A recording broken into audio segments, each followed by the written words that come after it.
സഹജീവികളോടുള്ള കരുണ ഇങ്ങനെയാണ്. കോഴിക്കോട് കോട്ടൂടിയിൽ ഓരോ കുടുംബവും ഭക്ഷണം പാകം ചെയ്യുമ്പോൾ അധികമായി ഒരാൾക്കുള്ള ഭക്ഷണം കൂടി തയ്യാറാക്കും.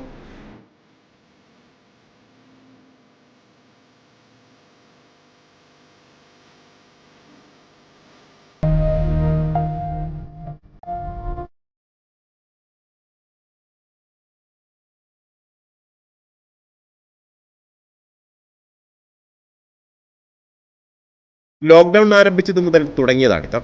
എന്തിനെന്നോ അത്താഴ വിരുന്നാണ്. ഭക്ഷണം കിട്ടാതെ ഉയരുന്ന ആളുകൾക്ക് എത്തിക്കും. നൂറുകണക്കിന് ആളുകൾക്ക് രാത്രികാലത്ത് ഭക്ഷണം എത്തിക്കുന്ന യുവതാര ക്ലബിന്റെ പ്രവർത്തനത്തിന് കൈത്താങ്ങും കരുത്തുമാകുന്നത് ഇങ്ങനെയാണ്.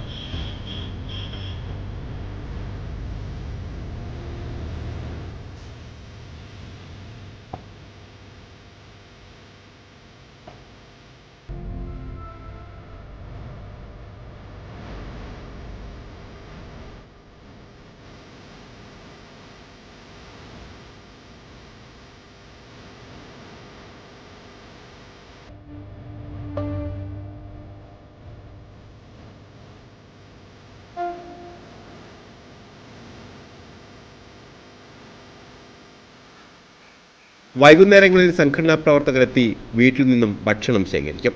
പിന്നീട് ആളുകൾക്ക് എത്തിച്ചു നൽകും.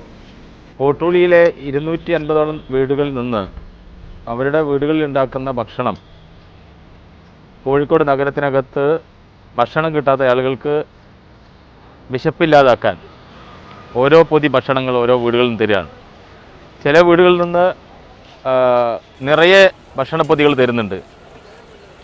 മറ്റുള്ള സ്ഥലങ്ങളിൽ നിന്ന് ആളുകൾ യുവതാരയുടെ പ്രവർത്തകരുടെ കയ്യിൽ ഭക്ഷണപ്പൊതികൾ കൊടുക്കുന്നുണ്ട്.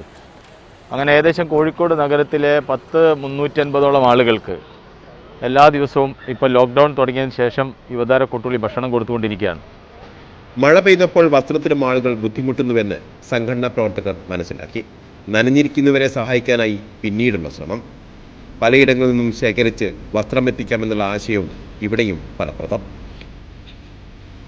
ഭക്ഷണം വാങ്ങാൻ വേണ്ടി വരുന്ന ആളുകളുടെ വസ്ത്രങ്ങളെല്ലാം മുഷിഞ്ഞു പോയപ്പം വീടുകൾക്കകത്ത് ഇങ്ങനെ ഒരു പ്രയാസമുണ്ടെന്ന് പറഞ്ഞപ്പോൾ ആ വീടുകളിൽ നിന്ന് വസ്ത്രങ്ങളും തന്ന് അങ്ങനെ ഒരു പുതിയ മനുഷ്യത്വത്തിൻ്റെ മുഖം. ഈ ലോക്ക്ഡൗണിൻ്റെ ഭാഗമായിട്ട് എല്ലാവരും സാമൂഹിക അകലം പാലിക്കണമെന്നാണ് പറയുന്നത്. പക്ഷേ കോട്ടൂളിയിലുള്ള ആളുകൾ ഹൃദയത്തോടൊപ്പം ചേർത്ത് നിൽക്കുന്നുണ്ടാണ്. എല്ലാ ശരീരങ്ങളും വീട്ടിനകത്താണെങ്കിലും അവർ ഈ ഭക്ഷണപ്പൊതിയിലൂടെ ഒരുമിപ്പിക്കുന്നുണ്ട്. സാമൂഹിക അകലം മാറ്റിക്കൊണ്ട് ഹൃദയത്തിനോട് ചേർന്ന് നിൽക്കുന്ന ഒരു പ്രവർത്തനത്തിനാണ് യുവതാര കോട്ടൂളിയോടൊപ്പം കോട്ടൂളിയിലെ ജനങ്ങൾ ഒരുമിച്ച് നിൽക്കാനുള്ള ശ്രമം നടത്തിക്കൊണ്ടിരിക്കുന്നത്. ഭക്ഷണത്തിനൊപ്പം വസ്ത്രവും നൽകുന്നുണ്ട് ഇപ്പോൾ കോട്ടൂളി യുവതാര.